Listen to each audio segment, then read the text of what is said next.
welcome back to my film and TV channel.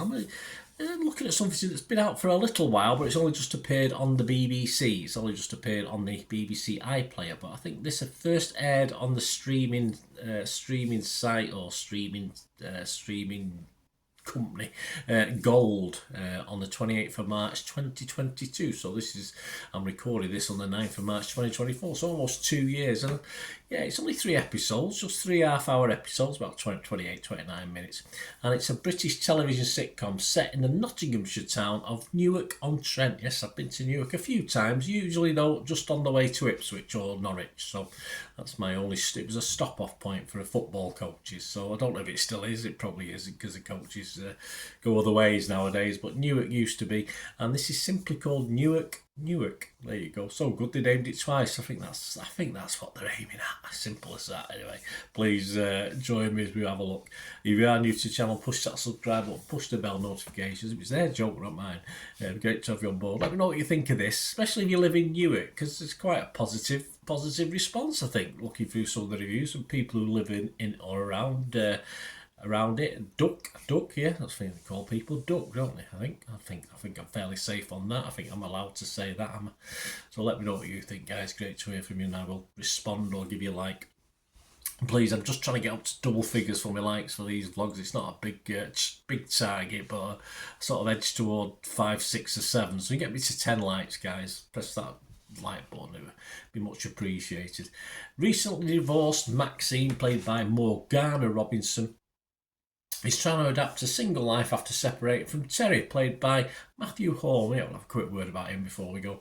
Meanwhile, their 16-year-old son Leslie is dealing with the confusion of coming out, while his grandmother Beverly Callard, it's nice to see Beverly as well, sticks her nose into every situation. Well, that's Beverly Callard. Actually, had a chat with Beverly Callard at a pub she used to own up in Salford Way, I think it was. What was I doing now? Something in Salford. Anyway, and obviously I knew she'd owned this pub, so I popped in and she was there. It was a very quiet pub, so we had a little chat, but a nice lady. Yeah, it also stars Jay Hollis as Leslie and Jessie May Alonso as Amber. Score-wise, all we've got at the moment as I'm recording this is Internet Movie Database. It's getting, just under that magical 6 I like to see, but there's only 290 people bothered to leave a review, so it's getting 5.7 out of 10, which is okay. It's not a total disaster based on that, but as I said, I think there's a lot of people from Newark probably give it good scores. Of course, Gold took this up, and it's now on iPlayer. Many cruelly have sort of said it perhaps should have stayed there and not appeared on iPlayer, but I have to agree to some extent, because as comedy it sort of struggles, but it does have a handful of good characters, which it's such a shame they don't have better comedy to work with, unfortunately. The characters themselves, by episode 3 I was watching it more as a drama than a comedy. It wasn't funny, it was daft, of course, as you'd expect, as it aims to be daft, but I think a lot of people would have probably, even though it's only 3 episodes, given up partway through episode 1 and certainly by episode 2. But as a drama, with characters that I quite liked, it was alright. It was okay on that basis. Of course, as I said, looking at the reviews of people who live in and around Newark-on-Trent, they seem to quite like it. They seem to be quite proud of the characters played in it. So, there you go. I mean, as long as the people in Newark like it, does it really matter? Well, obviously it's not going to get big viewings elsewhere, is it? I can't honestly recommend it as a comedy. I can't do that wholeheartedly, but as a drama, it has its quirks.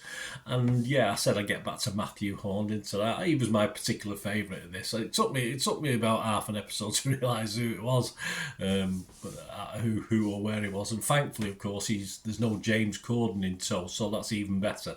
So that's probably worth me giving it at least a score, which I have done. I've not raved over it, but if it was Rotten Tomatoes, I would probably edge towards Rotten, because I couldn't say fresh. If it was Metacritic, I'd be mixed on this one.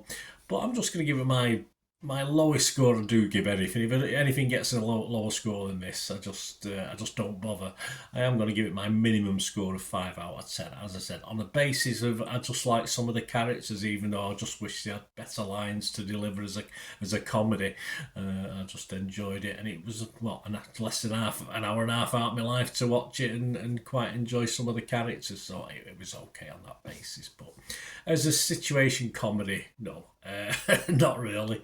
I don't imagine there's any season 2 or 3 episodes to come anyway. Perhaps we did 6 and thought we better call it a day after 3. I'm not too sure. Anyway, let me know what you think, guys. It'd be great to hear from you.